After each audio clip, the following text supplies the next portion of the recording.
কিছু কিছু মহিলা দেখতেন না, কথা বলার আগে কান্দে দেয়, দুনিয়াতে আমার কেউ নাই। কেউ নাতে বেঁচে আসো কিভাবে? কথা কন। কিছু কিছু মহিলা দেখবেন কথা বলার আগে কান্দে দেয়, এমন ভাবে কান্নাকাটি করে মামলা জিততে চায়, মনে হয় মেয়েটা নিষ্পাপ। যেই মেয়ে যত বেশি কাঁদবে বুঝবেন ওর ভিতরে তত ভেজাল আছে। যার বউ বেশি কান্নাকাটি করে ধমক দেব, মিলে চুপ, খবরদার কাঁদবি না। ঘটনা কি হয়েছে আগে খুইলে ক। তোর কথা শুনে যদি মনে হয় এই ঘটনায় কাঁদা উচিত, স্বামী স্ত্রী একসাথে জামাত করে কাঁদা হবে, তাও একা কাঁদবি না। কিছু কিছু মহিলা দেখেন না, কথা বলার আগে কান্দে দেয়, চোখে মানে মোটর বসায় রাখছে, টিপ দেওয়া হয় না। কথা কন না, কথা কন। বেপরদায় উল্টা পাল্টা পোশাক পরে বিউটি পার্লারের সাজ দিয়া, ঠোঁটটা লিপস্টিক দিয়ে লাল, চোখে দেয় মাস্কারা, যুবকের কাম সারা, লাম খালি মিম খালি, নুনের ওপরে এক নোকটা, পেট খালি পিঠ খালি, ভাবির কপালে ডিজিটাল ফোঁটা। এই রং ভঙ্গের সাজ দিয়ে কোনো নারী যদি যায়, রাস্তার যুবকেরা কয় মাল গেল রে। কথা কয় না কেন? তাহলে চিন্তা করেন মা, যারা বেপরদায় চলাফেরা করে, রাস্তার দুষ্ট যুবকেরা আপনাকে মাল বলে সম্বোধন করে। কোন বোরকা পরা নারীকে এগুলো বলে? এই জন্য মা, নিজের সম্মান নিজে নষ্ট করবেন না। খুব বেশি মডার্ন সাজতে গিয়ে নিজে অর্ধলঙ্গ পোশাক পরবেন না। নিজের সৌন্দর্য নিজে ঠিক রাখবেন মা। কথা বলেন ঠিক কিনা? এক মডেল অভিনেত্রী সাওয়ালি, সে এসে বলতেছে বোরকা পরা এগুলো ইসলামের পোশাক না, এগুলো সৌদি আরব থেকে আসছে, নবীর যুগে বোরকা ছিল না। জোরে কর না উজবিল্লাহ। ওই মডেল অভিনেত্রী সুন্দরী ওই মহিলা বলতেছে নবীর যুগে বোরকা ছিল না, এগুলো সৌদির পোশাক, সৌদি আরব থেকে এই দেশে এসেছে, আর জোর করে মানুষের উপরে চাপায় দেওয়া হচ্ছে। বলেন তো বাজান, নারীদের জন্য পর্দা করা নফল না ফরজ? আল্লাহ বলেন ওয়াকরনা ফি বুয়ুতিকুন্না ওয়ালা তাবাররাজনা তাবাররুজাল জাহিলিয়াতিল উলা। নারীরা তোমরা ঘরের ভিতরে অবস্থান করো, খবরদার জাহিলিয়াতি যুগের মেয়েদের মতো নোংরা অশ্লীল পোশাক পরে নিজের দেহকে প্রদর্শন করো না। নারীরা যদি বাহিরে যায় ঢিলাঢালা পোশাক পরে যাবে, হাত মোজা পা মোজা লাগাবে, ফরজ পর্দা মেনে নারীরা বাহিরে ঘোরাফেরা করবে। কথা বলেন ঠিক কিনা? পর্দা হলো নারীকে সিকিউরিটি দিবে, পর্দা নারীর নিরাপত্তা দেবে, পর্দাশীল নারীর উপরে আল্লাহর রহমত নাজিল হয়। পর্দা হলো প্রত্যেকটা নারীর সৌন্দর্য বৃদ্ধি করে। কথা কয় না কেন? হিজাব পর্দা হলো প্রত্যেকটা নারীর অহংকার। কথা বলেন ঠিক কিনা? ও মা, ও বোন, পর্দাতে থাকলেই তুমি শান্তিতে থাকবা। কোন নারী যদি হাত মোজা পা মোজা লাগাইয়া ঢিলা ঢালা বোরকা পইরা রাস্তাতে হেঁটে যায়, শ্রদ্ধার সম্মানে মানুষ মাথা নত করে থাকে। কথা বলেন। আর কেউ যদি বেপরদায় উল্টা পাল্টা পোশাক পরে বিউটি পার্লারের সাজ দিয়া, ঠোঁটটা লিপস্টিক দিয়ে লাল, চোখে দেয় মাস্কারা, যুবকের কাম সারা, লাম খালি মিম খালি, নুনের ওপরে এক নোকটা, পেট খালি পিঠ খালি, ভাবির কপালে ডিজিটাল ফোঁটা। এই রং ভঙ্গের সাজ দিয়ে কোনো নারী যদি যায়, রাস্তার যুবকেরা কয় মাল গেল রে। কথা কয় না কেন? তাহলে চিন্তা করেন মা, যারা বেপরদায় চলাফেরা করে, রাস্তার দুষ্ট যুবকেরা আপনাকে মাল বলে সম্বোধন করে। কোন বোরকা পরা নারীকে এগুলো বলে? এই জন্য মা, নিজের সম্মান নিজে নষ্ট করবেন না। খুব বেশি মডার্ন সাজতে গিয়ে নিজে অর্ধলঙ্গ পোশাক পরবেন না। নিজের সৌন্দর্য নিজে ঠিক রাখবেন মা। কথা বলেন ঠিক কিনা? জান্নাতি নারীদের নেত্রী নাম কি? হযরতে ফাতেমা। আল্লাহ রাসূলের বাড়িতে একদিন গেলেন, দরজায় ডাক দেন, আব্বা দরজা খুলে দেন। বিশ্বনবী দরজা খুলে দিলেন। ফাতেমা তাকায় দেখে নবীজি কান্না করতে করতে চোখ বেবে, দাড়ি ভিজে, জুব্বা পর্যন্ত ভিজে গেছে। ফাতেমা ডেকে বলেন, বাবা একা একা ঘরের দরজা বন্ধ করে কেন কান্না করেন? আমার মা খাদিজার কথা ভেবে কি কান্না করেন? চাচা আবু তালিবের কথা ভেবে কি কান্না করেন? নবী আমার ডেকে বলে, মা ফাতেমা, তোর মা খাদিজার কথা ভেবে কান্না করি না, চাচা আবু তালিবের কথা ভেবে কান্না করি না, মা আমাকে যখন জিবরাইল মেরাজ করার জন্য নিয়ে গেল মা, জান্নাত ভ্রমণ করে দেখালো, জান্নাতটা দেখে দিলটা খুশি হয়ে গেল। আল্লাহর কাছে দোয়া করলাম, আল্লাহ আমার গুনাহগার উম্মতের জন্য বেশি বেশি জান্নাতি হয়। ও মা, জিবরাইল এইবার ডেকে বলে, নবী জান্নাতটা দেখেছেন, এইবার চলেন আপনাকে একটু জাহান্নামটা ঘুরে দেখায়। এইবার যখন আমাকে জাহান্নামের ভিতরে প্রবেশ করানো হলো মা, আমি তাকায়া দেখি জাহান্নামের ভিতরে পুরুষের চাইতে নারীদের সংখ্যাই হলো বেশি। আমি তাকায় দেখি মা, এক শ্রেণীর নারীদের চুলের মুঠিগুলো আসমানের দিকে তুলে ধরা হয়েছে, পা থেকে মাথা পর্যন্ত জাহান্নামের আগুন দাউ দাউ করে জ্বলতেছে। আমি একবার তাকাইয়া আর তাকাইতে পারলাম না। নারীদের দেহটা মনে হয় গরম পানি যেরকম থকবক থকবক করে ওইরকম থকবক করতেছে, আর তারা এত জোরে চিৎকার মারতেছে মা, মনে হয় তাদের চিৎকার আসমান জমিন ভেঙে পড়বে। আমি জিবরাইলকে বললাম, ভাই জিবরাইল, এই নারীদেরকে কেন এইভাবে শাস্তি দেওয়া হচ্ছে?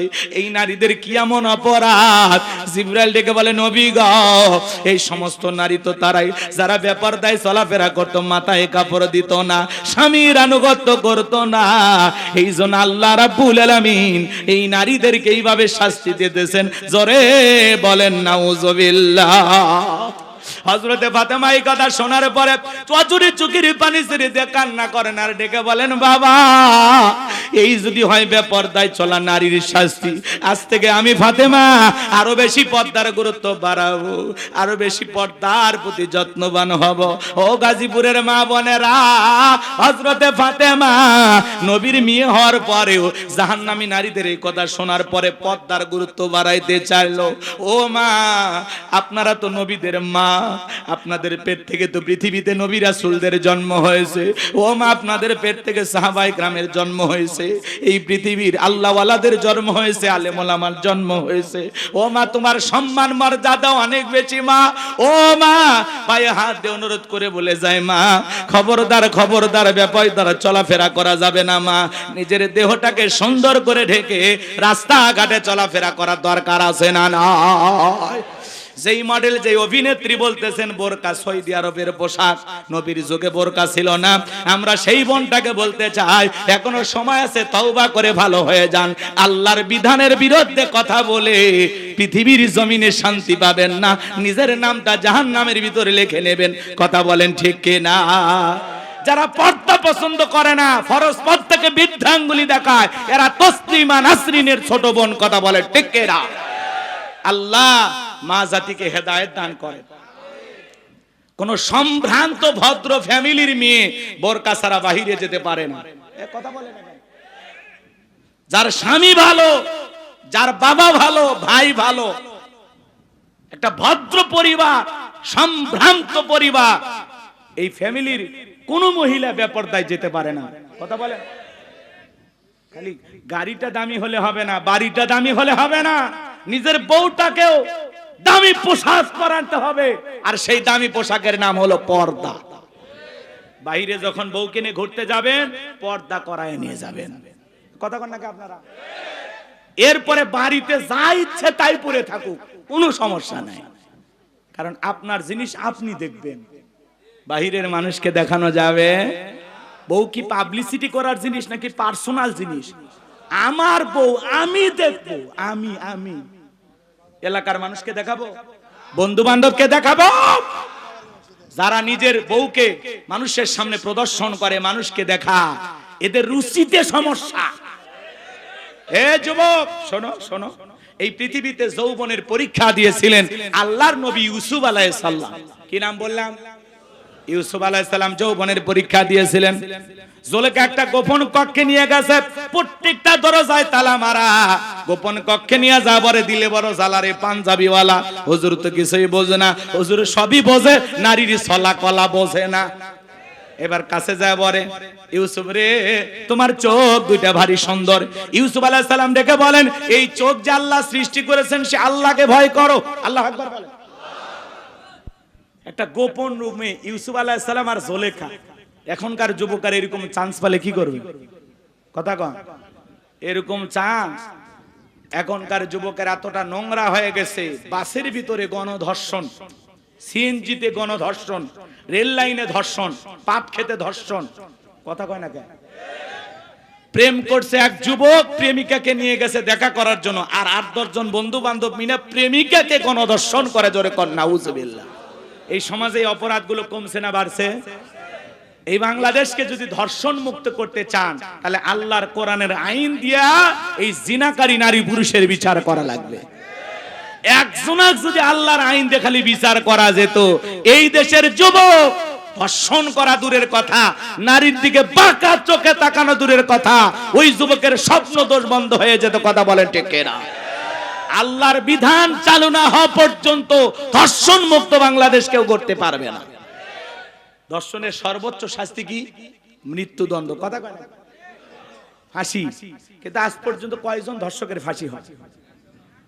ধর্ষণ করছে, অপরাধ প্রমাণিত হয়েছে, 2-3 দিনের মধ্যেই বাইতুল মোকাররমের সামনে নিয়ে এসে দেশের সর্বোচ্চ আইন অনুযায়ী, আল্লাহর আইন তো পছন্দ হয় না আপনাদের, দেশের আইন অনুযায়ী বাইতুল মোকাররমের সামনে দিনের বেলায় ঝুলিয়ে দেন।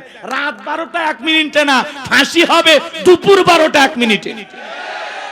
সাত দেয়ালের ভিতরে ফাঁসি কলার গাছও দিচ্ছে না, মানুষও দিচ্ছে, টেকা খায় ছাড়িয়ে দিচ্ছে না, কি করতেছে আমরা কিছুই দেখতে পারি না। এলে বিচার দিয়ে সমাজ চলবি? হ্যাঁ, চুরি দুর্নীতির মহা উৎসব, 16 বছর খালি দুর্নীতি, বেগম পাড়া বানাছে। এক এক নেতার কোটি কোটি টাকা ব্যাংকে পড়ে আছে, কোটি কোটি টাকার গাড়ি পড়ে আছে, এমপি মন্ত্রী সব ভেঙে গেছে, মুখ ভেলটায় বলতো পালাবো না। আছে ওরা ভাই আছে? হ্যাঁ, আপনাকে জেল খাটাইছে। আজ দেখেন বিএনপির ভাইয়েরা কি নির্যাতন সহ্য করছে, বাপ রে বাপ। বিএনপি আর জামাত করা তো মামলা দিয়ে শেষ। এখন আবার প্রধানমন্ত্রী, সাবেক প্রধানমন্ত্রী শেখ হাসিনার বিরুদ্ধে মামলা, ভারত থেকে বলতেছে আমি তো কোনো অপরাধী করিনি।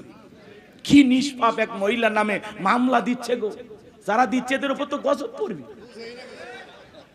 আর ওরা যে একটা অন্ধ ব্যক্তির নামে গাড়ি পোড়ানোর মামলা দিয়েছে, সুপ্রিম কোর্টে হাজিরা দিবে আসছিল, দেখেননি আপনারা?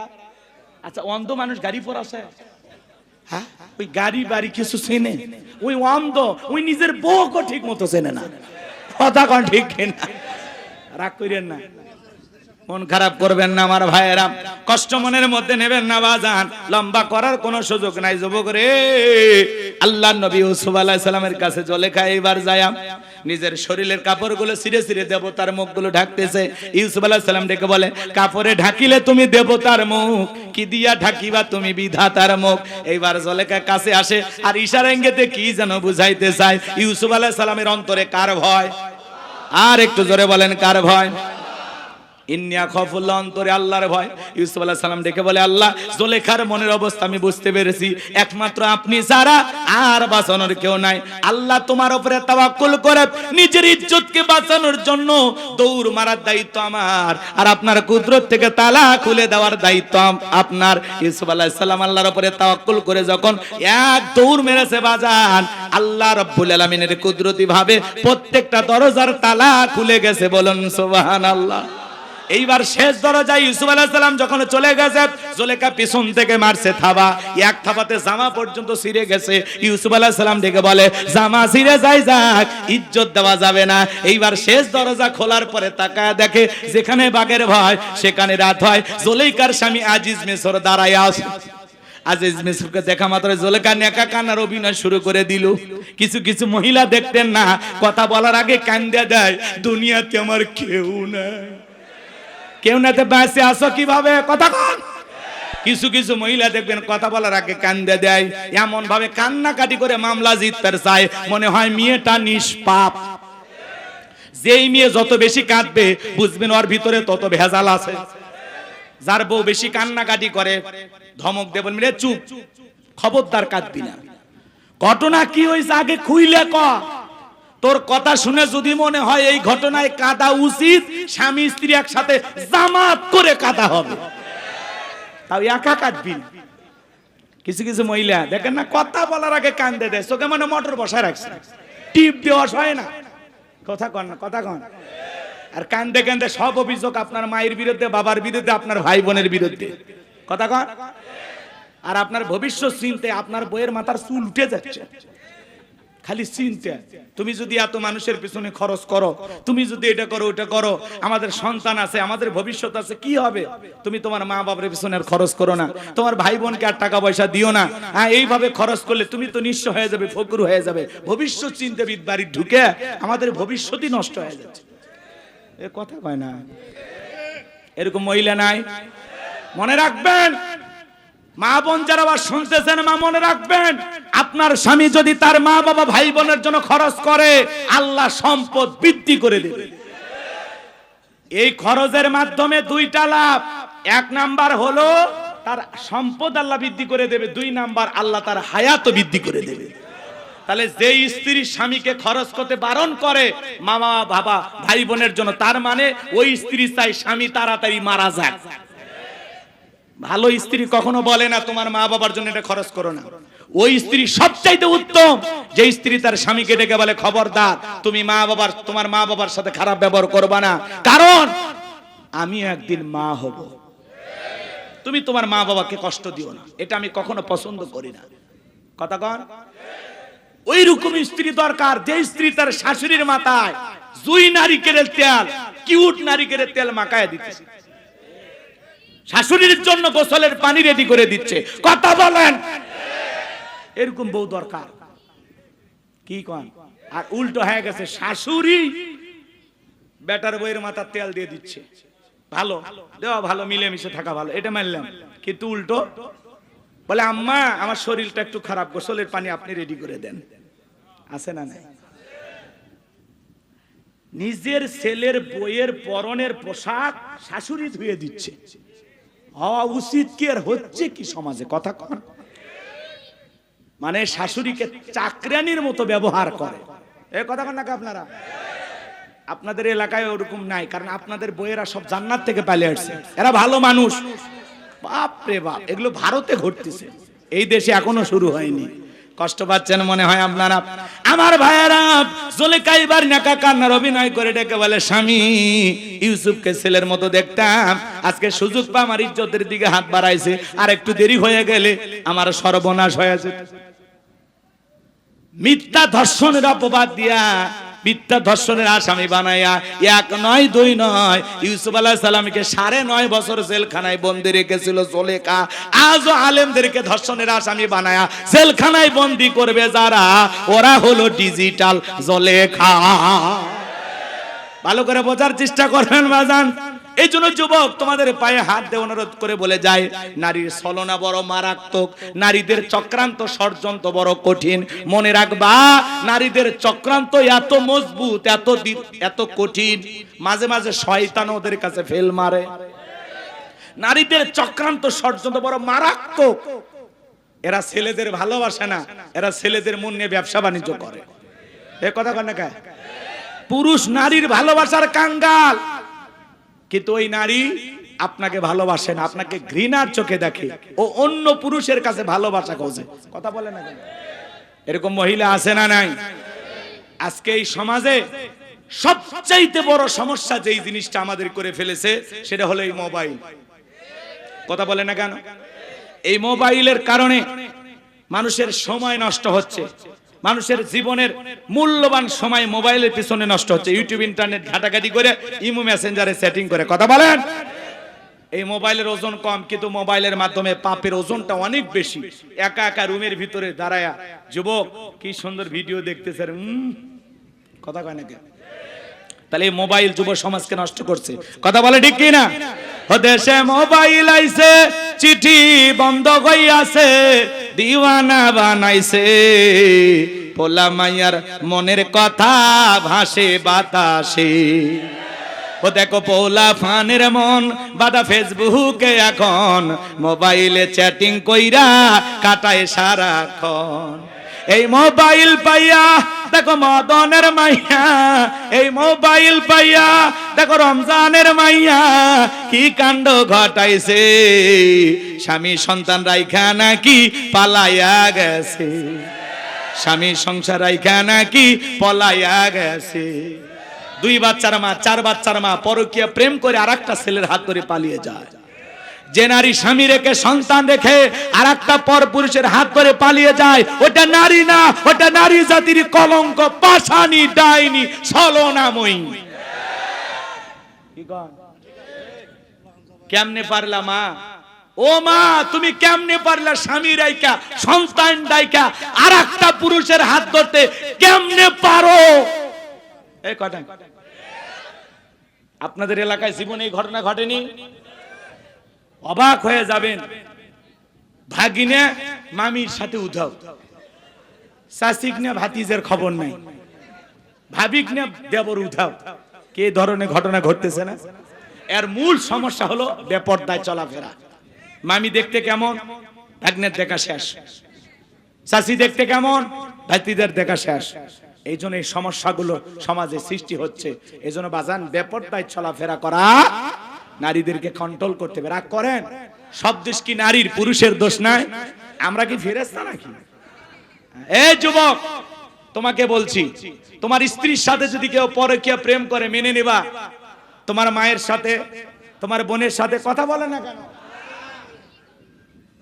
আপনার স্ত্রীর সাথে পরকীয়া প্রেম আপনি মেনে নেবেন না, কিন্তু আপনি যার সাথে পরকীয়া প্রেম করেন সেটা কারো না কারো স্ত্রী, কারো না কারো মা, কারো না কারো মেয়ে। কথা বলে ঠিক কিনা?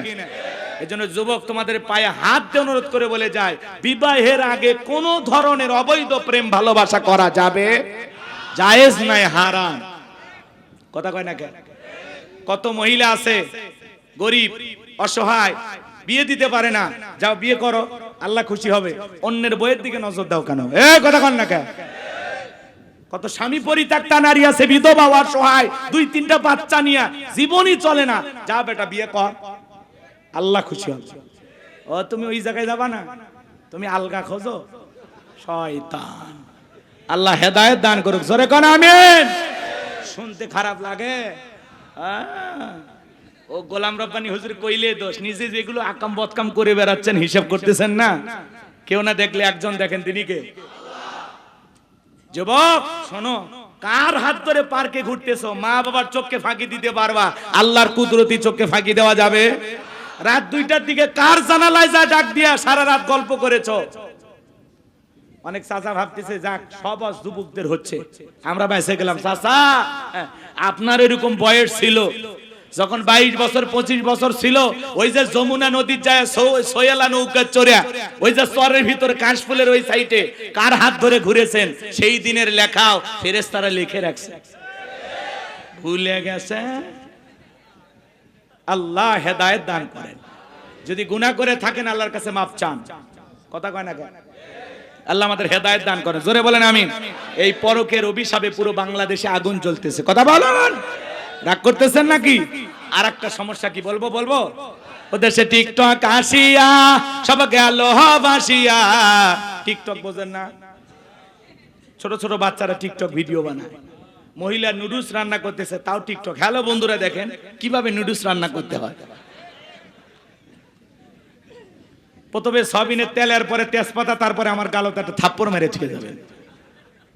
আরে ভাই, রান্না করতেছে করু, কে মানা করছে এই পাগলি? কিন্তু এগুলো নাটক করতেছে, সমাজে আছে না নাই? বেপরদায় চলাফেরা, আহারি, কি নোংরা নোংরা সমাজ হয়ে গেছে। কথা কর ঠিক কিনা? নিজের বউকে দিয়া বেপরদায় ভিডিও বানায়া ইনকাম করতেছে, এর চাইতে ভিক্ষা করে খাওয়া ভালো। কথা কর। ওদেশে টিকটক আসিয়া সব গেল ভাসিয়া। সিদ্দিক সোরা নায়ক হইছে আইডি খুলিয়া, হিরো আলম নায়ক হইছে আইডি খুলিয়া। এই মোবাইলে হাই কি জাদু আছে ভাই, পোলা পান বই যাচ্ছে, পড়ালেখা তুইলা রাখছে সপ্তম আকাশে। যাই হোক বাজার লম্বা হবে, আমি লম্বা করব না। আজকের যুবকেরা এমন অবস্থা হয়ে গেছে, 20 বছরের যুবক বাড়িতে যা বলে, আব্বা উত্তরবার লাকিকে আমি কথা দিয়েছি, রাজি থাকলে 1 শ্রাবণ, না হলে 2 শ্রাবণ। পিতা মাতা রাজি হয় না, পালিয়ে যায়, বিয়ে করে। 3 মাস পরে বউ পালিয়ে যায়, জীবন থেকে শান্তিও হারিয়ে যায়। মনে রাখবেন যে সন্তানেরা পিতা মাতার মনে কষ্ট দিয়া অবাধ্য হয়ে পালিয়ে বিয়ে করে, এরা জীবনে কখনো সুখী হতে পারবে না। পিতা মাতার মনে কষ্ট দিয়া কখনো ভালো থাকতে পারবেন না। পিতা মাতার দোয়া আছে যেখানে বরকত আছে, তাহলে মা বাবার দোয়া নিয়ে বিয়ে করার দরকার আছে না নাই? কষ্ট হচ্ছে? আমার কথা কি বিরক্ত হচ্ছেন আপনারা? তাহলে মুমিন বান্দার এক নাম্বার গুণাবলী, আল্লাযীনা হুম ফি সলাতিহিম খাশিউন, যারা নিজেদের সালাত বিনয়ের সহিত নম্রতার সহিত আল্লাহর ভয় নিয়ে আদায় করে। নামাজের মতো আদায় করা লাগবে বাজান গো আমার। নামাজ যেমন তেমন আদায় করলে হবে না। জোহরের 4 রাকাত সুন্নত, ইমাম আর মুসল্লি একসাথে নিয়ত বিদেছে, ইমামের 2 রাকাত হওয়ার আগে মুসল্লি 4 রাকাত শেষ। হুজুর এবার জিজ্ঞাসা করেছে, বাজান আমার 2 রাকাত হয় না, আপনার 4 রাকাত হয়ে গেল।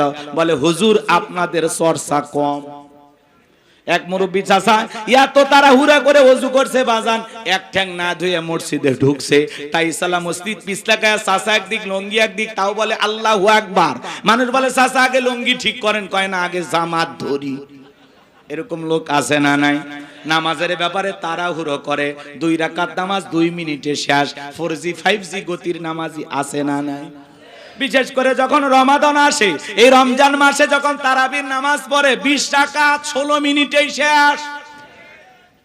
আছে না না? এরা খালি মাস এদিক খেয়াল করেন, তারাবি পড়ার সময় খালি আলহামদু এটা বোঝা যায়, আর শেষে দোয়াল্লিন বোঝা যায়। মাঝখানে কি যে ভূমিকম্প হয়েছে, নেপালের ভূমিকম্প ফেল। এরকম হুজুর আছে না নাই? এটা নামাজ না তামাশা? এরকম নামাজ আদায় করলে আল্লাহর দরবারে কবুল হওয়া দূরের কথা, মসজিদের ছাদের উপর উঠবে না। নামাজ না তামাশা করলে হবে না। নামাজ পড়া লাগবে কিভাবে? ধীরস্থির ভাবে। কিভাবে নামাজ আদায় করবেন? আপনি জোহরে নামাজ আদায় করতেছেন, ভালো করে বোঝার চেষ্টা করবেন। একজন ফাঁসির আসামিকে যদি বলা হয় রাত 10টা বাজে 12টায় তোমার ফাঁসি, লোকটা যদি ইমানদার হয় কি বলেন? নাচানাচি করবে? অবশ্যই সে ওযু বানায় নামাজের মধ্যে দাঁড়ায় যাবে। মনে রাখবেন, ফাঁসির আসামি যেমন জীবনের শেষ মনে করে নামাজ আদায় করে, ওই দিনের নামাজটা বড় সুন্দর হয়। প্রত্যেকটা ওয়াক্তে নামাজ আদায় করবেন, আর মনে মনে করবেন এই জোহরের নামাজ আমার জীবনের শেষ নামাজ, আমি আসর পর্যন্ত নাও বেঁচে থাকতে পারি। এইরকম ভেবে নামাজ আদায় করা লাগবে। আমাদের সমাজে মসজিদগুলো জুমার নামাজে লোকের জায়গা হয় না, মসজিদ ভাঙা 2 তালা 3 তালা করা হয়। কথা কন। আর ফজরের নামাজের সময় এক কাতার মুসল্লিও পাওয়া যায় না। এমন মসজিদ আছে মুয়াজ্জিন একাই আজান দিয়ে একাই নামাজ পড়ে। আর রাসূলের জামানায় জুমার নামাজের সময় মসজিদ যেমন কানায় কানায় পূর্ণ ছিল, ফজরের নামাজের সময় মসজিদ কানায় কানায় পূর্ণ ছিল। বলুন সুবহানাল্লাহ। সোনার মক্কা মদিনা আল্লাহ তাআলা গোলামকে নিয়েছিলাম, এবছরে হজে গিয়েছিলাম। ফজরের নামাজের সময়ও মসজিদ যেরকম দেখি, জোহর আসর মাগরিবের সাথে যেরকম দেখি, জুমার দিনে একই রকম দেখি। লক্ষ লক্ষ মুসল্লি নামাজ আদায় করতেছে, বলেন আল্লাহু আকবার। আর এই দেশে খালি জুমার নামাজের মুসল্লি পাওয়া যায় 2 রাকাত, সপ্তাহে মাত্র 2 রাকাত। কোন হুজুর কইছে গো খালি 2 রাকাত পড়ে জান্নাতে যাবেন? হ্যাঁ, আপনি জুমার 2 রাকাত নামাজ আদায় করলেন, মনে করলেন আজকে জুমার নামাজ আদায় করা কি ফরজ। তাহলে আসর, কথা কয় না, মাগরিব, এশা, ফজর, এগুলোর গুরুত্ব নাই কেন? বলে এগুলোর গুরুত্ব নাই কেন আপনার কাছে? আপনি কি মুসলমান দাবি করেন? ভালো হয়ে যান, এখনো সময় আছে, ভালো হয়ে যান। নিজের বিবেককে প্রশ্ন করেন, আমি যেভাবে আল্লাহর গোলামি করতেছি আসলে কি এই গোলামির দ্বারা জান্নাতে যেতে পারবো? আমি যেভাবে গোলামি করতেছি আমার আল্লাহ কি আমার গোলামি দেখে খুশি? একটু নিজেকে নিজেই প্রশ্ন করবেন। এই যুবক, এই বসে যান। বাপ বেটা কি চলে যাওয়ার নিয়ত করছেন? এখনো কিন্তু 12:30 বাজেনি। রাগ করতেছেন আপনারা? গভীর মনোযোগ দিয়ে কথাগুলো শুনে যান বাজান। নামাজের কথা বললে অনেকের কাছে ভালো লাগবে না, কারণ সবাই নামাজ পড়ে। সবাই নামাজ পছন্দ করে। ভালো করে বোঝার চেষ্টা করবেন বাজান।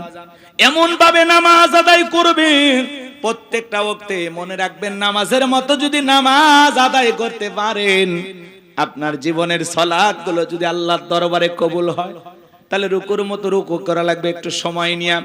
সিজদা করা লাগবে, একটু সময় নিয়ে। শুধু তাড়াহুড়ো করে নামাজ আদায় করলে হবে না। নবীজির সাহাবীরা কিভাবে নামাজ আদায় করতেন? মরুভূমিতে সাহাবায়ে কেরাম নামাজে দাঁড়িয়ে গেছেন, ওই মরুভূমির পাখিগুলো খেজুর গাছ মনে করে সাহাবায়ে কেরামদের মাথার উপরে, কাঁধের উপরে বসে থাকতো। নবীর সাহাবীরা নামাজে এত মনোযোগ, কাঁধে পাখি পড়ে থাকে, তারপরেও তারা টের পাইতো না। কাফেররা দেখে বলতো এগুলো মানুষ না মূর্তি, পাখি পড়ে আছে, তারপরে নড়ে না চড়ে না। বলেন আল্লাহু আকবার। আর আপনার আমার গায়ে পাখি পড়া তো দূরের কথা, একটা মশা পড়লে এই হাত এই জায়গায় নিয়ে যায়, আগে মশা মারে তারপরে সূরা ধরে। কথা বলেন ঠিক কি না? পায়ে যদি মশা পড়ে, এক ঠ্যাং আর এক ঠ্যাঙের উপর দিয়ে বলে খাবু খা। নামাজ পড়তে পড়তে 5টা মশা খতম। কি বলেন, এরকম আছে না নাই? আমার ভাইয়েরা, এরকম নামাজ আমাদের। আর নবীর সাহাবীরা কিভাবে নামাজ আদায় করতেন, নামাজে কতটা মনোযোগ ছিল সাহাবায়ে কেরামদের। আমি নামাজ নিয়ে যদি 2 ঘন্টা ওয়াজ করি শেষ হবে না বাজান। এত সময় আপনাদের হাতেও নাই, আমার হাতেও নাই। শুধু অনুরোধের ভাষায় একটি কথা আপনাদেরকে বলে যাই, বলেন তো বাজান, নিয়মিত আমাদের নামাজ আদায় করা দরকার আছে না নাই? জিহাদের ময়দানে নবীজি রাতের বেলায় 2 জন সাহাবীকে পাহারাদার নিযুক্ত করলেন। এইবার 2 জন সাহাবী দাঁড়িয়ে পাহারা দিতেছেন। এক সাহাবী আর এক সাহাবীকে ডেকে বলতেছেন, ভাই খামাকা 2 জন রাত জায়গা লাভ কি? আপনি বিশ্রাম করেন, আমি পাহারা দেই, আবার আমি বিশ্রাম করব, আপনি পাহারা দেবেন। ডিউটিটা তারা ভাগ করে নিলেন। এইবার এক সাহাবী বিশ্রামে চলে গেলেন, আরেকজন সাহাবী চিন্তা করলেন খামাকা দাঁড়িয়ে থেকে অপচয় সময় নষ্ট করে লাভটা কি, সময়টা একটু নামাজের ভিতরে কাটায় দেই। এই কথা ভেবে নবীর প্রিয় সাহাবী নামাজের মধ্যে দাঁড়িয়ে গেলেন। কাফেররা চিন্তা করলো দূর থেকে এটা মানুষ না গাছ বোঝা যায় না, একটা তীর নিক্ষেপ করেছেন, ওই তীরটা এসে নবীর সাহাবীর ডান হাতের ভিতরে ঢুকে গেছে। আর একটা তীর নিক্ষেপ করেছেন, বাম হাতের ভিতরে ঢুকে গেছে। নবীর সাহাবী নামাজ শেষ করলেন। ওই সাহাবীকে ডেকে দিয়ে বলেন, ভাই তাড়াতাড়ি ঘুম থেকে জাগ্রত হন, কি হয়েছে? বলে, আপনি যখন বিশ্রাম করতে গেলেন, আমি যখন একটু আপনার দেয়া শিডিউল অনুযায়ী ডিউটিটা ভাগ করে নিয়ে আমি যখন পাহারা দিতেছিলাম, মনে করলাম খামাকা দাঁড়াইয়া অপচয় সময় নষ্ট করে লাভটা কি, নামাজের মধ্যে কাটায়া দেই। এই কথা ভেবে আমি নামাজে দাঁড়িয়ে গেছি। এই সুযোগে কাফির আমাকে তীর নিক্ষেপ করেছে, তাড়াতাড়ি করে আমার শরীর থেকে তীরগুলো বের করে দেন।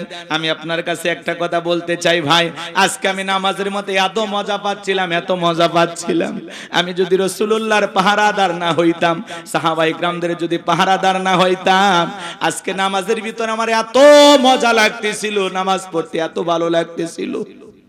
ওই তীরাশে যদি আমার কলিজাটা ছিদ্র করে পাশ ও পাশ করে দিত, তবু আজকে আমি নামাজ ছাড়তাম না। নামাজ এত মজা লাগতেছিল, কিন্তু আমি রাসূলুল্লাহর পাহারাদার। আমি যদি নামাজের সময়টা কাটায় দেই, এই সুযোগে কাফের আক্রমণ করে যদি নবীকে হত্যা করে, আল্লাহর কাছে কিয়ামতে কি জবাব দেব? এই জন্য আমি দ্রুত নামাজটা শেষ করলাম। তীর এসে ঢুকে গেছে, এরপরেও নামাজ ছাড়ে না। আর নামাজ পড়তে কি মজা লাগতেছিল, বলে তীরটা যদি কলিজায় লাগতো, তবু আজকে আমি নামাজ ছাড়তাম না। এত নামাজের ভিতরে স্বাদ পাইছে, সুবহানাল্লাহ বলেন। আর আমরা মসজিদে ঢুকতে দেরি, বেরোতে দেরি নাই, মসজিদে মনে হয় মন থাকতেই চায় না। কথা বলে না কেন আপনারা? টাইম দেখে যায় 1-2 মিনিট 19-20 হয়ে গেলে নামাজ 1টা 30 জামাত শুরু হওয়ার কথা, 1 মিনিট একটু এদিক সেদিক হলে হুজুর টাইমটা দেখেন। আমরা ব্যবসায়ী মানুষ না, নসের মার্কেটে আমাদের ব্যবসা। এ ভাই আপনারা তো রাগ করিয়ে দেবেন, এটা উদাহরণ, এক্সাম্পল দিচ্ছি কথা বোঝানোর জন্য। কত ব্যস্ততা থাকে, কত কাস্টমার এসে বসে আছে, আর আপনি 1 মিনিট খেয়ে ফেলে দিলেন। আল্লাহর ঘরে যায় 1 মিনিট সময়, 10 মিনিট সময় যদি অতিরিক্ত কেটে যায়, বলেন তো বাজান সওয়াব হবে না গুনাহ হবে? কিছুই না করেন, অন্তত ওই 10 মিনিট দুনিয়াবি গুনাহ থেকে বেঁচে থাকলে, আপনি এত অস্থির হন কেন মসজিদে যায়? আপনার পা মনে হয় দড়িতে বাঁধা যায় না? জুমার নামাজে 2 রাকাত খালি সালাম ফিরাতে দেরি, বাকিগুলো একেবারে উপরতলা থেকে নিচতলা থেকে জুতার ফ্যাট এমন অবস্থা। সুন্নত আর পড়ার দরকার নেই। আমি অবশ্য অনেকে মনে মনে ভাবি এরা মনে হয় সুন্নত বাড়ির যে বউক সাথে নিয়ে পড়ে। হ্যাঁ, এরকম আছে না নাই? আপনি জুমার 2 রাকাত ফরজ পড়লেন, এরপরে যে 4 রাকাত সুন্নত আছে পড়ার দরকার নাই, তো পড়লেন কই? আল্লাহ হেদায়েত দান করেন। আজ থেকে ওয়াদা দেন, কারা কারা 5 ওয়াক্ত সালাত সঠিকভাবে বিনয়ের সহিত নম্রতার সহিত আল্লাহর ভয় আদায় করবেন, হাত তুলে দেখান। আল্লাহ আমাদের সবাইকে 5 ওয়াক্ত নামাজি বানায় দেন। একটু জোরে বলেন আমিন, আর একটু জোরে বলেন আমিন। এইবার মুমিন বান্দার 2 নাম্বার গুণাবলী, ওয়াল্লাযীনা হুম আনিল লাগবি মুরিদুন। মুমিন বান্দার 2 নাম্বার গুণাবলী, অনার্থক কথাবার্তা বলা যাবে না। এক জায়গায় বসে 2-3 ঘন্টা গল্প, অমুক খারাপ তমুক খারাপ, এ ভালো না সে ভালো না, মনে হয় গীবত কমিটির সভাপতি সেক্রেটারি বসে গেছে। কথা কন নাকি আপনারা? মানুষের সমালোচনা করে মজা লাগে, নিজের আত্মসমালোচনা করার দরকার আছে না নাই? সম্মানিত ভাইয়েরা আমার, দিল দিয়ে কথাগুলো বোঝার চেষ্টা করবেন বাজান। আমি যে কথা বলতে চাচ্ছিলাম, মুমিন বান্দার 2 নাম্বার গুণাবলী, ওয়াল্লাযীনা হুম আনিল লাগবি মুরিদুন। মুমিন বান্দার 2 নাম্বার গুণাবলী, অনার্থক কথাবার্তা বলা যাবে না, আজে বাজে কথা বলা যাবে না। এক জায়গায় বসে 2-3 ঘন্টা চায়ের কাপে ঝড়, এ খারাপ সে খারাপ, অমুক ভালো না তমুক ভালো না। আরে ভাই, মানুষের সমালোচনা করেন, নিজের আত্মসমালোচনা করেন, নিজের জীবনের ত্রুটিগুলো তালাশ করেন। অন্যের ভুল ধরতে ধরতে নিজে ভুলের মহাসাগরে ডুবে থাকবেন, টেরও পাবেন না। এই জন্য আমরা অন্যের ভুল না ধরে নিজের ভুল ধরার চেষ্টা করব ইনশাআল্লাহ। প্রত্যেকটা কথা যেন হয় আত্মসমালোচনার উদ্দেশ্যে, নিজেকে সংশোধন করার উদ্দেশ্যে। তাহলে মুমিন বান্দার জবান দিয়ে যে কথা বের হবে, বুঝে শুনে কথা বলা লাগবে। কারণ আপনার আমার জবানের প্রত্যেকটা কথা রেকর্ড করতেছেন কে? মা ইয়ালফিজু মিন কওলিন ইল্লা লাদাইহি রাকিবুন আতীদ। বান্দা এমন কোন কথা বলে না যে কথা রেকর্ড করার জন্য আমার ফেরেশতারা নাই। আপনার আমার জীবনের প্রত্যেকটা কথা রেকর্ড করা হচ্ছে, কথা বলেন ঠিক কিনা? কিরামান কাতিবিন ইয়ালামুনা মা তাফআলুন। সম্মানিত 2 জন লেখক ফেরেশতা সদা সর্বদা আপনার আমার জীবনের ডায়েরিটা লিখতেছে বাজান। এজন্য দিনের আলোতে রাতের আধারে গোপনে প্রকাশ্যে যা করতেছেন, যা বলতেছেন, সব লিপিবদ্ধ করা হচ্ছে আপনার আমার আমল নামার ডায়েরিতে, কথা বলেন ঠিক কিনা? এই জন্য মুমিন বান্দা জবান দিয়ে যা ইচ্ছা তাই বলবে না। মুমিন বান্দা জবান দিয়ে সেই কথা বলবে যে কথা বললে সওয়াব হয়। কি হয়? জোরে বলেন কি হয়? মুমিন বান্দার 2 নাম্বার গুণাবলী, অনার্থক কাজ করা যাবে না। মুমিনের টাকা হলে মুমিন সিনেমা হল বানাবে না, যাত্রা গানের আয়োজন করবে না, গানের কনসার্ট দেবে না, মদের বার দেবে না। মুমিনের টাকা হলে রাস্তার মোড়ে মোড়ে মূর্তি বানায় রাখবে না।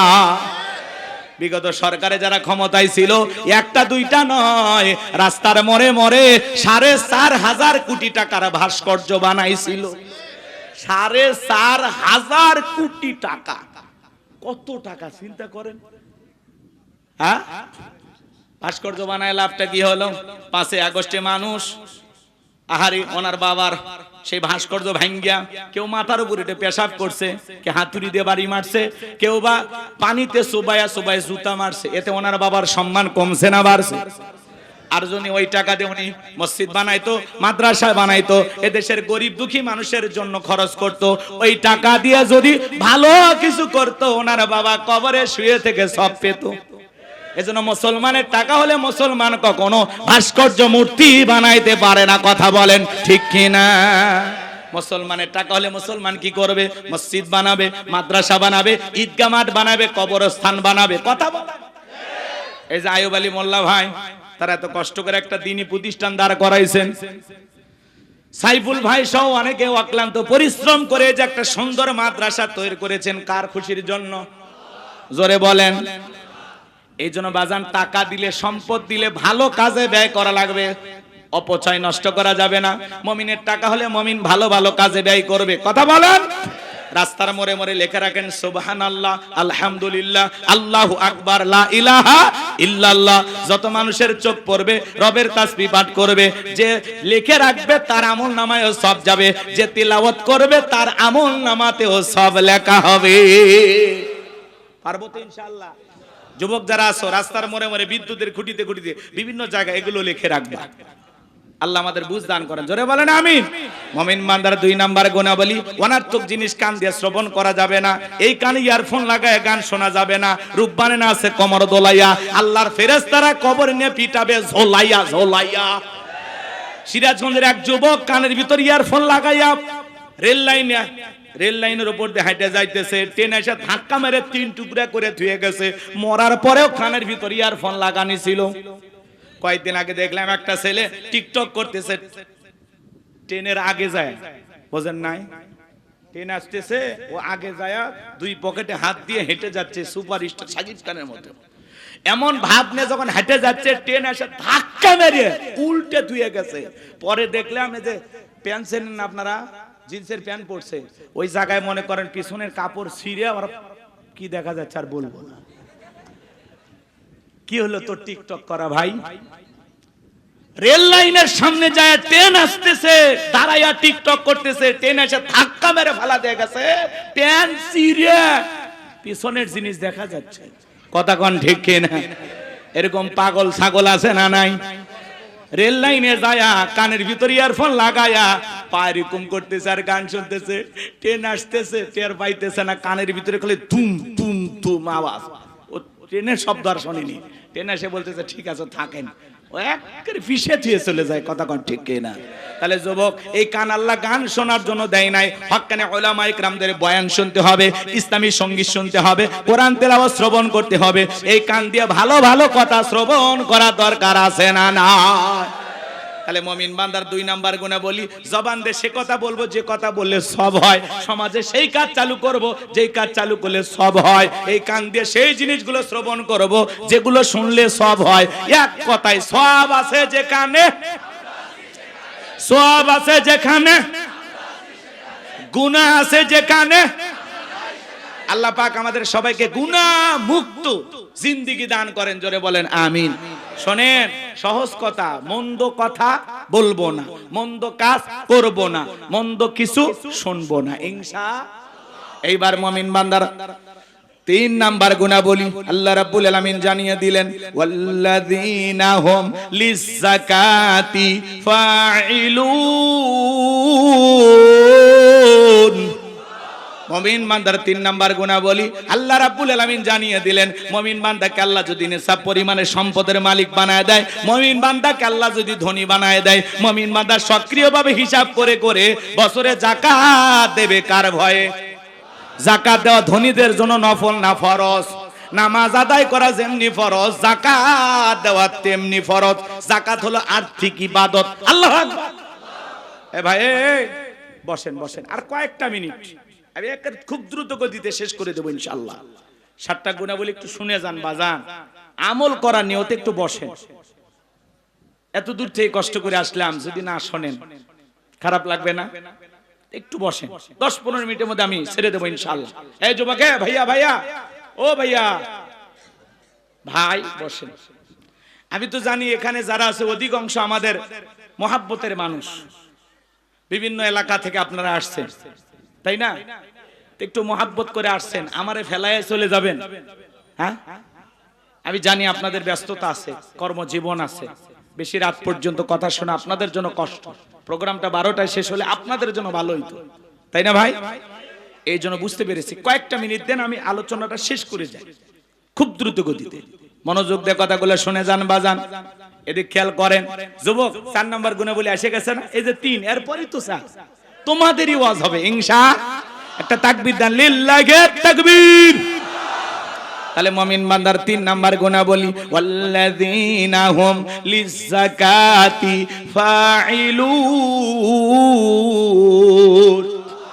মুমিন বান্দার 3 নাম্বার গুনাহ বলি, আল্লাহ যদি মুমিন বান্দাকে সম্পদ দান করে, নিসাব পরিমাণে সম্পদের মালিক বানায় দেয়, মুমিন বান্দা সক্রিয়ভাবে বছরে কয় লাখ টাকার কয় হাজার টাকা যাকাত আসবে, কয় কোটি টাকার কয় লাখ টাকা যাকাত আসবে, মুমিন বান্দা সক্রিয়ভাবে হিসাব করে করে বছরে যাকাত দেবে কয় দিন? জোরে বলে। সম্পদের উপরে যাকাত ফরজ দিতে হবে কয় দিন? বছরে 1 দিন যাকাত দিবেন, বছরে 1 দিন। আরে ভাই, যারা যাকাত দিচ্ছেন তারা শুকরিয়া আদায় করবেন, আল্লাহর কাছে বলবেন, আল্লাহ আমার মতো হতভাগাকে যে আপনি যাকাত দাতা হিসেবে কবুল করেছেন, আলহামদুলিল্লাহ। হে রব, তোমার শুকরিয়া যে যাকাত দাতাদের মধ্যে আমিও একজন। এ কথা কন না, দেন না যাকাত? রাগ করেন নাকি আপনারা? ভালো করে বোঝার চেষ্টা করবেন বাজান গো আমার। যাকাত দাতাদের তালিকায় আল্লাহ আপনাকে কবুল করেছে। আল্লাহ হাত এই জায়গায় রাখে নাই, আপনাকে মোহাব্বত করে হাত রাখছে কোন জায়গায়? জোরে বলেন। ভালো করে বোঝার চেষ্টা করবেন। যাকাত দিলে ধনীর সম্পদ কমে না বাড়ে। ভালো করে বোঝার চেষ্টা করবেন বাজান। এই বাংলাদেশের 54 বছর কেটে গেল, প্রত্যেকবার প্রধানমন্ত্রী হয়েছে মুসলমান। এরপরে এদেশে কেউ শান্তির একটা বাংলাদেশ কায়েম করতে পারলো না। প্রত্যেকটা নেতা নির্বাচনের আগে বলে দারিদ্র মুক্ত বাংলাদেশ গড়ব, কিন্তু কোন মানুষ আজ পর্যন্ত দারিদ্র মুক্ত বাংলাদেশ গড়তে পারলো না। মনে রাখবেন, বাংলাদেশকে যদি দারিদ্র মুক্ত বাংলাদেশ গড়তে চান, যত বড় নেতা আসেন, আমাদের একটা কথা আপনারা আমল করবেন। আল্লাহ তাআলা যে বিধান দিয়েছেন, যাকাত ভিত্তিক অর্থনীতি দিয়েছেন, এই যাকাত ভিত্তিক অর্থনীতি চালু না হওয়া পর্যন্ত বাংলাদেশকে দারিদ্র মুক্ত করা সম্ভব হবে না। যাকাত ভিত্তিক অর্থনীতি চালু করা লাগবে। আমাদের দেশে যাকাত ভিত্তিক অর্থনীতি নাকি সুদ ভিত্তিক অর্থনীতি? সুদ ভিত্তিক অর্থনীতি হালাল না হারাম? এই হারাম অর্থনীতি দিয়ে কোশ্চিন কালে বাংলাদেশকে দারিদ্র মুক্ত করা সম্ভব হবে? বাংলাদেশকে দারিদ্র মুক্ত করতে হলে যাকাত ভিত্তিক অর্থনীতি চালু করা লাগবে। শোনেন শোনেন, এদিক শোনেন। আমার দেশের ধনীরা যাকাত দেয় কিভাবে জানেন? ইনি ধনী মানুষ, যাকাতের সে 1 কোটি টাকা কোনো মতে 5-10 লাখ টাকা যাকাত দিয়ে নিজের 90 লাখ টাকা যাকাত নিজেই মেরে খায়। উনি ধনী মানুষ, যাকাতের সে 10 লাখ টাকা কোনো মতে 2-1 লাখ টাকার যাকাত দিয়ে নিজের 6 লাখ টাকা যাকাত নিজেই মেরে খায়। এদেশের ধনীরা যাকাত মানেই পাইছে শাড়িয়ার লঙ্গি। কয় অমুক নেতা সেরাগালি বদনা অমুক স্কুল মাঠে যাকাতের শাড়ি লঙ্গি বিতরণ করবে, আপনারা আসবেন। বাপ রে বাপ, শাড়ি লঙ্গি 5000, মানুষ এসছে 50,000। ঠেলা ঠেলি আর গুদাগুদি করিয়া পায়ের তলে পড়ে 8 জন মারা গেছে। প্রত্যেকটা চ্যানেলে নিউজ হচ্ছে অমুক শিল্পপতি যাকাত দিতে গিয়া 8 জন মানুষ মারা গেছে। মনে রাখবেন, যাকাত দিতে গিয়ে এইভাবে পায়ের তলে পড়ে যদি মানুষ মারা যায়, কিয়ামতের ময়দানে যাকাত দেওয়ার সব তো দূরের কথা, মানুষ হত্যাকারীর গুনাহ নিয়ে আপনাকে জাহান্নামে যেতে হবে। এটা যাকাত দেওয়ার পদ্ধতি না, এটা যাকাত দেওয়ার সিস্টেম না। আর যাকাত মানে শাড়ি লঙ্গি না। এমন লঙ্গি দেয় 200 টাকা দাম, লেটন লঙ্গি, পরে থাকলে ওর জান্নাত জাহান্নাম সব দেখা যায়। এমন শাড়ি দেয় 300 টাকা দাম, ধুয়ে দিলে শাড়ি না মশারি খুঁজে পাওয়া যায় না। এই বড় লোক, এই শাড়ি তোমার বউরে পরাবা। হ্যাঁ, যাকাতের শাড়ি লঙ্গি দিয়ে লাভ নাই। আর দিলেও মান সম্পন্ন রুচি সম্পন্ন কাপড় দিতে হবে, উল্টা পাল্টা পোশাক দিলে হবে না। কথা কন। হযরত ওমর ফারুক ডেকে বলেন, তোমরা যাকাতের অর্থ এমন ভাবে দাও যাতে ওই ব্যক্তি যাকাতের জন্য আর কারো দুয়ারে হাত না পাতে। আল্লাহু আকবার বলেন। এই ছেলেটা বেকার বসে আছে, যাকাতের 1.5 লাখ টাকা করে দেন, 500 টাকা দিয়ে লাভ নেই। অনেকে 500 টাকা 1000 টাকা করে বিলে আর বলে যাকাত দিছি, দিয়ে একেবারে ফাটিয়ে ফেলে দিছে। 500 টাকা দিয়ে মানুষের ভাগ্যের কোনো পরিবর্তন হবে? এই ছেলেটাকে যাকাতের 1.5 লাখ টাকা দেন, দিয়ে এই নসের মার্কেটে একটা ছোটখাটো দোকান ধরায়া দেন।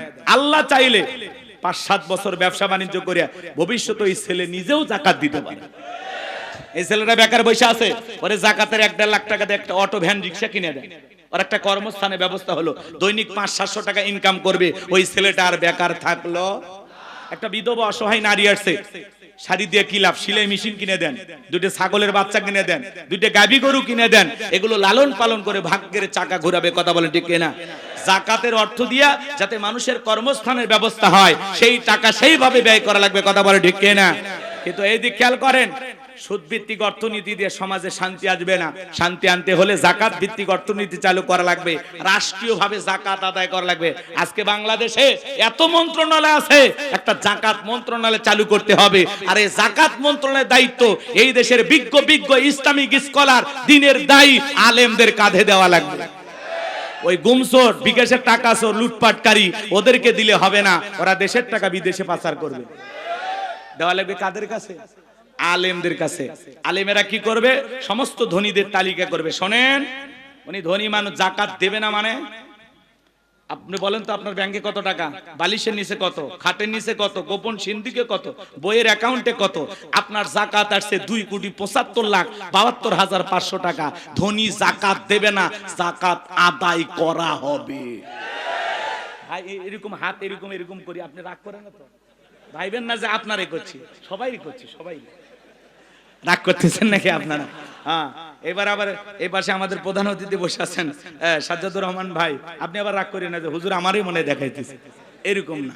আপনারা কেউ নিজের মনে করবেন না, এটা আমার আলোচনার একটা স্টাইল বলতে পারেন। রাগ করতেছেন নাকি আপনারা? একটু নাড়াচাড়া এদিক ওদিক না বলে তো বুঝবেন না। আমি যদি চোখ বন্ধ, ভাই রে রে কি ওয়াজ শুনবেন, অতএব একটু নাড়াচাড়া করলে আমারও ঘুম আসবে না। প্রত্যেক রাত জাগা বোঝেন না, মাঝে মাঝে ঘুম চলে আসে, কষ্ট হচ্ছে আপনাদের। তাকবীর দেন, লিল্লাহি তাকবীর। আলেমেরা সমস্ত ধনীদের তালিকা করে যাকাত আদায় করবে। এরপরে যাকাত কালেকশন করার পরে তারা একটা নির্দিষ্ট আবার তালিকা করবে যাকাতের 8টা খাত অনুযায়ী কারা কারা যাকাত পাওয়ার উপযুক্ত, সেই তালিকা করে সঠিক পদ্ধতিতে যাকাত বন্টন করা লাগবে।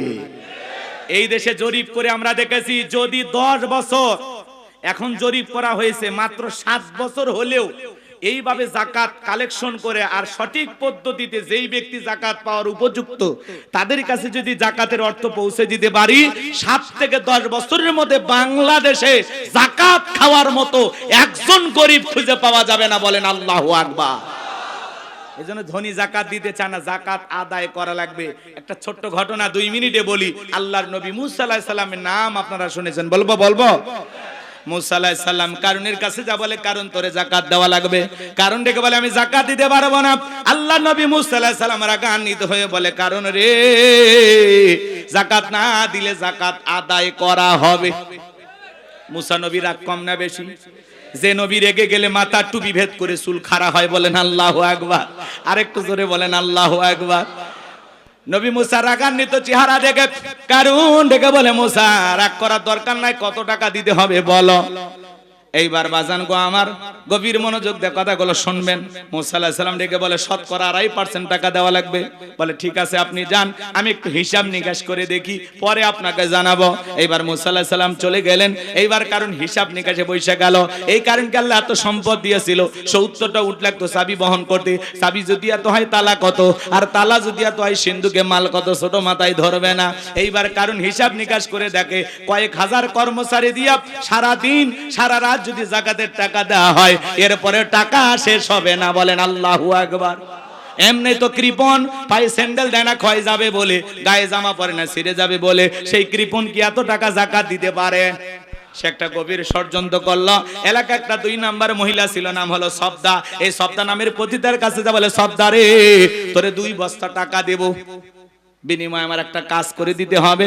অ্যাডভান্স হিসেবে আজকে 1 বস্তা টাকা দিয়ে গেলাম, আর আগামী কালকে সাক্ষী দেওয়ার পর আর 1 বস্তা টাকা দেব, বিনিময়ে একটা কথা বলতে হবে। আল্লাহ নবী মুসা আলাইহিস সালাম যখন ভরা মজলিসে দাঁড়ায়া মানুষকে আল্লাহর পথে আহ্বান করবে, ওই ভরা মজলিসে দাঁড়ায়া একবার শুধু বলবি, মুসা আলাইহিস সালাম দিনের বেলা ওয়াজ করে আর রাতের বেলা আমি সবদার সাথে রাত কাটাই, বাস এতটুকু কথাই বললে যথেষ্ট, বাকি যা করার আমি করব। সবদা যেহেতু 2 নাম্বার মহিলা, রাজি হয়ে গেল। কথা বলে না কেন? দেখবেন যারা নোংরা চরিত্রের মানুষ হয়, এদের কাছে পর্দা ভালো লাগে না। এইবার সবদা নামের সেই মহিলা রাজি হয়ে গেল। পরের দিন সকালবেলা আল্লাহর পয়গাম্বর মুসা আলাইহিস সালাম হাজার হাজার জনতার সামনে ওয়াজ করতেছেন, সুন্দর করে উপদেশ দিতেছেন। ওই ভরা মজলিসে মুসা আলাইহিস সালামের আলোচনা শোনার পরে সবদা নামের সেই নারীর চোখ দিয়ে পানি ঝরতেছে। বলুন আল্লাহু আকবার। এবার নারীটা অজরে চোখের পানি ছেড়ে দিয়ে কান্না করতেছে। কারণ ডেকে বলে, তাড়াতাড়ি করে দাঁড়াও, বলেন আর একটু শুনি। এইবার 2 জন লোক পাঠা দিয়েছে। ওরা বলে, নেতা গতকাল রাত্রিতে 1 বস্তা টাকা দিয়েছে, আর 1 বস্তা টাকা আছে, তাড়াতাড়ি করে সাক্ষী দিয়ে টাকার বস্তাটা নিয়ে যা। সবদা বলে, আর একটু শুনি। বলে না, শুনতে দেওয়া যাবে না। 2 জন 2 হাত ধরে ওই ভরা মজলিসে সবদাকে জোর করে দাঁড় করায় দেয়। যখন জোর করে দাঁড় করায় দিয়েছে, কারণ লাভ মেরে দাঁড়ায়, বলে মুসা রে ওয়াজ বন্ধ কর, টাকা দেখ। 2 নাম্বার মহিলা দাঁড়াইছে। মহিলাটা 2 নাম্বার না 1 নাম্বার। মুসা নবী কি জানে? রতনে রতন চেনে। ডাইরেক্ট বলতেছে, ও নবী মুসা ওয়াজ বন্ধ করো। আজও পৃথিবীর জমিনে তাকায় দেখবেন, আলেম ওলামা যখন হক কথা বলে, আল্লাহর আইনের কথা বলে, মসজিদের মেম্বারে দাঁড়িয়ে যখন সুদের বিরুদ্ধে বক্তব্য দেয়, সভাপতি সুদখোর খেপে যায়। ডাইরেক্ট বলে, হুজুর আপনার ওয়াজ বন্ধ করেন, আপনার ওয়াজ লাইন ছাড়া। যারা আলেমদেরকে বলে আপনার ওয়াজ লাইন ছাড়া, আসলে ওর জীবনটা লাইন ছাড়া, ও পুরোটাই তার সেরা। কথা কন। হুজুরের হক কথা বলবে, ভালো লাগলে শুনবেন, না লাগলেও শোনা লাগবে। মানে না না মানে পরেকার হিসাব। আজকে হক কথা বলা যায় না, একটু হক কথা বললে মসজিদে এসি লাগায় দেয়, বলে হুজুর মাথা ঠান্ডা রাখেন। কথা কন কি কায়দায় চলতেছে দুনিয়াদারি, খালি তেল তেলা, খালি তেল তেল। হক কথা বলতে চাই, রাগ করতেছেন?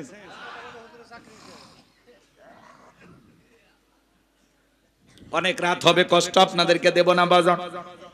মনে রাখবেন, আলেমদের কথা বলতে যারা বাধা দেবে, এই পৃথিবীর জমিনে বিশ্ব নবীকে কোরআন তেলাওয়াতে বাধা দিয়েছিলেন কারা? নবীর দাওয়াতে বাধা দিয়েছিলেন কারা? কাফেররা। কথা বলেন।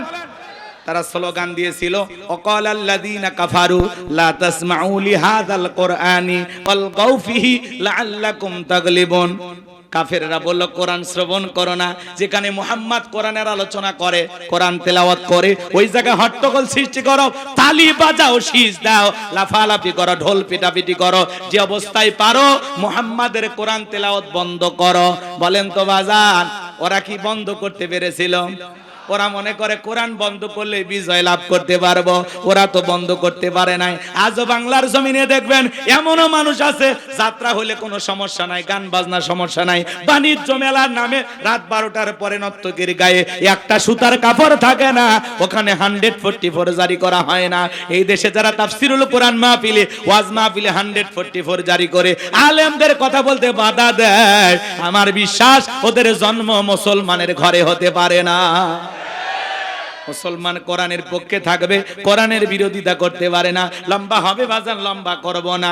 এইবার সবদা দাঁড়িয়ে গেছে, কারণ ডেকে বলে, সবদা তোমার যা বলার তুমি বলো, আমি তোমার সাথে আছি।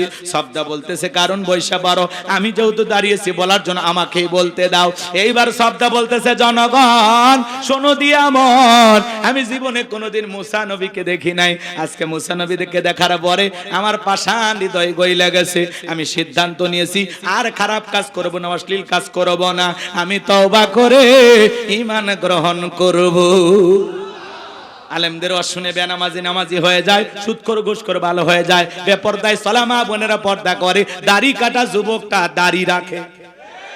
ভালো করে বোঝার চেষ্টা করবেন। এইবার সবটা বলতেছে, আপনারা কি জানেন এই কারণ কেন লাফালাফি করতেছে? গতকাল রাত্রিতে আমার বাড়িতে গিয়েছিল, 1 বস্তা টাকা আমারে দিয়েছে, আর 1 বস্তা টাকা রেডি রেখেছে, বিনিময়ে আমাকে এই কথা বলতে হবে, নবী মুসা আলাইহিস সালাম দিনের বেলা ওয়াজ করে আর রাতের বেলা আমি সবদার সাথে রাত কাটাই। কিন্তু আপনাদেরকে সাক্ষী রেখে বলতেছি, মুসা নবীর চরিত্র ফুলের চাইতেও পবিত্র। ওই কারণ হলো আমি সবদার নিয়মিত ভক্ত। আল্লাহু আকবার বলেন। ওয়া মাকারু ওয়া মাকারাল্লাহ ওয়াল্লাহু খায়রুল মাকিরিন। খেলা কার? যে গর্ত করেছে নিজের গর্তে নিজেই পড়েছে। কথা বলে ঠিক কি না? যারা কোরআনের পাকে আল্লামা সাঈদী হুজুরের বিরুদ্ধে সাক্ষী দিয়েছিল, তারা এখন বলে আমাদেরকে পিস্তল ঠেকিয়ে সাক্ষী দিতে বাধ্য করেছে। শুকরঞ্জন বালি আল্লামা সাঈদীর জানাজায় যা বলে, সাঈদী সাহেব হত্যাকারী ছিল না, ধর্ষণকারী ছিল না। কথা বলে। কোরআনের পাকে আল্লামা সাঈদী হুজুরকে 13 বছর মিথ্যা মামলা হামলা দিয়ে জেলখানায় বন্দী করে রেখেছিল। সেই সাঈদী হুজুর বিদায় নেওয়ার 1 বছর পার না হতেই আল্লাহ ওদের ক্ষমতার চেয়ার থেকে বিদায়ের ঘন্টা বাজায় দিয়েছে। সাঈদী সাহেব একজন জামানার বড় আলেম ছিল, দ্বীনের দায়ী ছিল। 50 বছর নিরলসভাবে কোরআনের তাফসীর করেছেন। এই বাংলাদেশের তাফসীর জগতের রূপকার ছিলেন আল্লামা সাঈদী হুজুর। সেই মানুষটাকে বিদায় করছে। এখনো আওয়াজ শুনলে মনে হয় কলিজাটা ঠান্ডা হয়ে যায়। কি কণ্ঠ, কি তিলাওয়াত, কি কথা বলার ধরন, মাশাআল্লাহ। এরকম সাঈদী আর পাবো? সে সাঈদী সাহেবের সন্তানেরা, সুযোগ্য সন্তানেরা, ওনারা ডক্টর জাকির নায়েকের সাথে কথা বলে তার একটা প্রোগ্রাম আগামী নভেম্বর মাসে তাদের এলাকায় করার একটা চিন্তা ভাবনা করতেছেন। ডক্টর জাকির নায়েক তিনি আগামী নভেম্বর মাসে বাংলাদেশে আসবেন। সাঈদী সাহেবের পরিবারের আমন্ত্রণ গ্রহণ করেছেন, দাওয়াত গ্রহণ করেছেন। বলেন মারহাবা। তাহলে ডক্টর জাকির নায়েক যদি আসে, কি বলেন 2-4 লাখ মানুষ হবে কিনা? কিন্তু উনি আসবে, কথা বলবে। আলহামদুলিল্লাহ, ওনার জন্য আমরা দোয়া করি। একজন ডক্টর মানুষ, তারপরে ইসলাম প্রচারের জন্য অনেক অনেক বড় ভূমিকা পালন করেছেন, কথা বলে ঠিক কিনা? অসংখ্য মানুষ তার হাতে কালেমা পড়ে মুসলমান হয়েছেন, কথা বলে ঠিক কিনা? তার বিরুদ্ধে অনেক আমাদের মতো হুজুরেরা কথা বলে, হুজুর আপনার ওয়াজ শুনে তো 10 জনও কালেমা বললো না। আর উনি ডক্টর জাকির নায়েক, তার বয়ান শুনে ভারতে কত হাজার মানুষ মুসলমান হয়েছে। ভারতের সরকার তার বিরুদ্ধে গ্রেফতারি পরোয়ানা জারি করেছিল, তার চ্যালেঞ্জ বন্ধ করে তাকে দেশেই থাকতে দেয়নি, কথা বলেন। তার মানে তিনি একজন মাজলুম দ্বীনের দায়ী, কথা বলে ঠিক কিনা? আমরা দোয়া করছি উনি বাংলাদেশে আসবেন ইনশাআল্লাহ। ডক্টর জাকির নায়েককেও দিন প্রচারের জন্য কবুল করেন, এটা জোরে বলেন আমিন। কষ্ট হচ্ছে আপনাদের, আমার ভাইয়েরা মন খারাপ করবেন না, কষ্ট মনের মধ্যে নেবেন না বাজান গো আমার।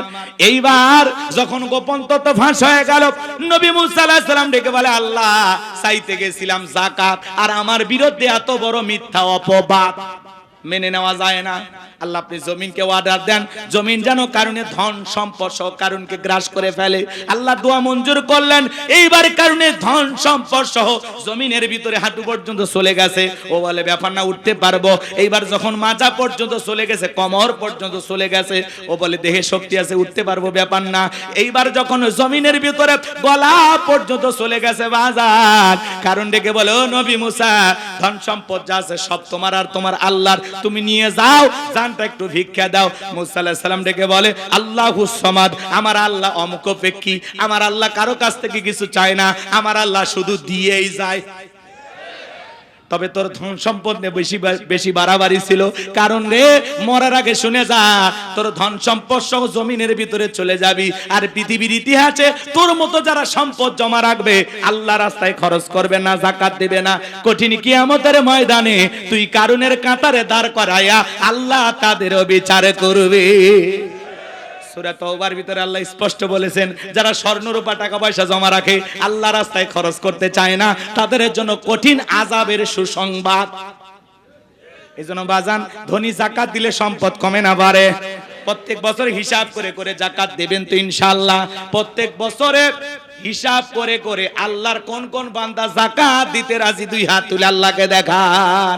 আল্লাহ আমাদের সম্পদ থেকে যাকাত দেওয়ার তৌফিক দান করুন, জোরে বলুন আমিন। আপনার এই সম্পদের মধ্যে মানুষের হক আছে না নাই? আদায় করবেন তো ইনশাআল্লাহ। এইবার যুবক রেডি থাকো, 4 নাম্বার গুনাহ বলি। আল্লাহ রাব্বুল আলামিন বলেন, ওয়াল্লাযীনা হুম লিফুরুজিহিম হাফিজুন। মুমিন বান্দার 4 নাম্বার গুনাহ বলি, নিজের যৌবনটাকে কন্ট্রোল করা, নিজের যৌবনটাকে হেফাজত করা। মুমিনের যৌবন হোটেলে বিক্রি হতে পারে না, পার্কে বিক্রি হতে পারে না। মুমিন কোনোদিন বিয়ের আগে অবৈধ কোনো প্রেম ভালোবাসা করতে পারে না। আল্লাহ শিশুকালের হিসাব নেবেন না, হিসাব নেবেন যৌবনকালের। কথা কয় না, কথা কয় না। যৌবনকালে আমরা শয়তানের ওয়াসওয়াসায় পড়ে গুনাহ করতে ভালোবাসি, আর যৌবনকালের ইবাদত আল্লাহ পছন্দ করেন। কে পছন্দ করে? এই যুবক এদিক এদিক খেয়াল কর। শয়তানের ওয়াসওয়াসায় পড়ে আমরা গুনাহ করতে মজা পাই, মজা পাই। শয়তান গুনাহ আমাদের সামনে মজা মজা ভাবে উপস্থাপন করে, সেই মজা লাগে গুনাহ করতে। কিন্তু একটাবার চিন্তা করি না, এই রঙের যৌবন একদিন জং ধরে যাবে, এই কাঁচা দাড়ি একদিন সাদা হয়ে যাবে, টাইট চামড়াটা ঢিল হয়ে যাবে, কথা বলে ঠিক কিনা? থাকবে না, থাকবে না, কিচ্ছু থাকবে না, সব শেষ হয়ে যাবে একদিন। আল্লাহকে ভয় করতে হবে, কথা বলেন। হযরতে আলী রাদিয়াল্লাহু তাআলা আনহু বলেছেন, তোমরা যৌবনের তাড়নায় গুনাহ করো, একদিন তোমাদের যৌবন থাকবে না, আমলনামায় গুনাহ ঠিকই লেখা থাকবে, কথা বলে ঠিক কিনা? তাহলে 4 নাম্বার, ওয়াল্লাযীনা হুম লিফুরুজিহিম হাফিজুন, নিজের যৌবনটাকে সংযত রাখা, নিজের যৌবনটাকে হেফাজত করা। এ যুবক, যৌবনকালে লম্বা সময় রুকু করা যায়, লম্বা সময় সিজদায় থাকা যায়, যেটা বৃদ্ধকালে সম্ভব হয় না। একটা 80 বছরের বুড়া চাচাকে যদি বলা হয়, চাচা ও চাচা, এটা পৌষ মাস, মাঘ মাস, 2000 টাকা দেব, পুকুর থেকে একটু গোসল করে আসেন। চাচা বলে, ভাতিজা পুকুর থেকে গোসল করে 2000 টাকা নেওয়ার মতো শক্তি থাকবে তো? কথা কয় না। একটা বৃদ্ধ মানুষের কাছে ঠান্ডা কি কম না বেশি? কিন্তু একটা যুবককে যদি বলা হয় 2000 টাকা পুকুরে গোসল কর, কয় হুজুর টাকা রেডি করেন, কাপড় খুলছি। আর একটা পাওয়ার আছে, স্পিরিট আছে, কথা কন। এজন্য এই যৌবন কালের রুকু সিজদা ইবাদত বندگی কবুল করেন কে? তাহলে যৌবন কালটায় আল্লাহর ইবাদতে কাটাইতে রাজি আছি তো ইনশাআল্লাহ। আল্লাহ কবুল করেন, জোরে বলেন আমিন। আল্লাহ রাব্বুল আলামিন বলেন ওয়াল্লাযীনা হুম লিআমানাতিহিম ওয়া আদিহিম রাউন। 5 আর 6 নম্বরে গুণাবলী রক্ষা করা। এই জীবনটা কি, জোরে কম, এই শেষ করে দিচ্ছি তো। 5 নাম্বার আমানত রক্ষা করা। জীবন, যৌবন, সম্পদ, টাকা পয়সা, স্ত্রী, সন্তান সব হলো আল্লাহর দেয়া আমানত। এই যে বক্তার কাছে শ্রোতা আমানত, এমপির কাছে নির্বাচনী এলাকার মানুষ আমানত, চেয়ারম্যানের কাছে ইউনিয়নবাসী আমানত, ইমামের কাছে মুসল্লি আমানত, শিক্ষকের কাছে ছাত্র ছাত্রী আমানত। কথা বলেন। 5 নাম্বার আমানত রক্ষা করা। 6 নাম্বার ওয়াদা প্রতিশ্রুতি রক্ষা করা। মুমিন মুখে যা বলে অন্তরে তা বিশ্বাস করে, কাজে তা বাস্তবায়ন করে। মুমিন কোনোদিন প্রতিশ্রুতি ভঙ্গকারী হতে পারে। তাহলে 6 নাম্বার ওয়াদা ঠিক রাখা লাগবে ইনশা। 7 নাম্বার ওয়াল্লাযীনা হুম আলা সালাওয়াতিহিম ইউহাফিজুন। 7 নাম্বার যত্ন সহকারে সালাত আদায় করা। যে ব্যক্তি আসরের পরে মাগরিব পর্যন্ত মসজিদে মন টাঙানো থাকে, আল্লাহর ভয়ে নামাজ আদায় করে। শুধু একা নামাজ পড়লে হবে না, স্ত্রী সন্তানদেরকেও নামাজি বানানোর দরকার আছে না নাই? আল্লাহ সূরা তাহরিমের 6 নম্বর আয়াতে বলেছেন, হে ঈমানদারগণ, নিজেরাও জাহান্নামের আগুন থেকে বাঁচো, তোমার আহাল পরিবার পরিজন যারা আছে তাদেরকেও জাহান্নামের আগুন থেকে বাঁচাও। একটা পরিবারের 6 জন সদস্য সবাই নামাজ পড়লে ভালো লাগে না, খারাপ লাগে? পৃথিবীর সফল বাবা তারা নিজের ছেলের হাত ধরে মসজিদে নিয়ে যাবে যারা। ছোট ছোট বাচ্চাদেরকে নামাজি বানাইতে হবে। আজকের শিশু আগামীর বাংলাদেশ, এদেরকে নামাজি বানাইতে পারলে আমাদের ভবিষ্যৎ প্রজন্ম হবে নামাজি। অনেক কথা আছে, বলার সুযোগ নাই। এই 7টা গুণাবলী যদি আমল করতে পারেন, আল্লাহ বলেন উলাইকা হুমুল ওয়ারিসুন আল্লাযীনা ইয়ারিসুনাল ফিরদাউস হুম ফিহা খালিদুন। তারাই হবেন উত্তরাধিকারী জান্নাতুল ফিরদাউসের, সেখানে তারা চিরকাল বসবাস করবেন। আল্লাহ কোনোদিন জান্নাত থেকে বের করে দেবেন না। চিৎকার মেরে বলুন সুবহানাল্লাহ। কারা কারা এই 7টা গুণাবলী আমল করে জান্নাতে যেতে চান, শেষবারের মতো আল্লাহকে হাত তুলে দেখান। আল্লাহ আমাদের সবাইকে জান্নাতে যাওয়ার মতো এই আমলগুলো করার তৌফিক দান করুন। জোরে বলুন আমিন। আর একটু জোরে বলেন আমিন। হাত নামান। ওয়া আখিরি দাওয়ানা আনিল হামদুলিল্লাহি রাব্বিল আলামিন।